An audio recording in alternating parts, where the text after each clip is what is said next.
All right, so by now everybody knows that Charlie Kirk was assassinated yesterday. And as it is the 24th anniversary of the September 11th attacks, and it just keeps reminding me about certain things, I just feel like I have to share a little bit. So we are in a political environment in which Americans feel compelled to kill other Americans for speaking their mind. And speaking your mind is your first right as an American.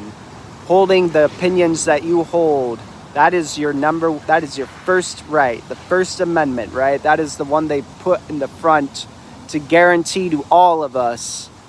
So the tragedy of Charlie Kirk being taken away from his family, from his friends, from his audience, it is a violation of everything that it is to be American. And so, yeah, we have this problem of Americans killing other Americans.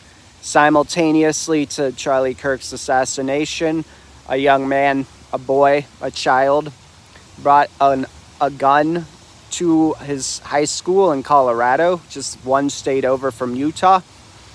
Fortunately, it doesn't seem like any of his victims, it seems like all of his victims are still alive. But even today, there have been shootings all throughout the news. There have been bomb threats. I heard that the Naval Academy, that there's been a shooting at the Naval Academy, and I hope every sailor is safe. And it's fucked up too, because I think about it more, and so many people who were Charlie Kirk's audience, so many of those young men were not even alive when 9/11 happened, or they were too young to remember it. And, I can understand how this can feel like something like that, like the confusion, the terror, the pain, the loss, the anger, having something so beloved ripped away from you in a moment, it's such a terrible feeling. And no American should feel that way right now, But I think about that generation, this generation of people of the millions and tens of millions of Americans who are too young to have lived through 9/11.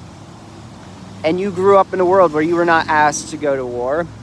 And you grew up in a war where that kind of confusion didn't come from the outside.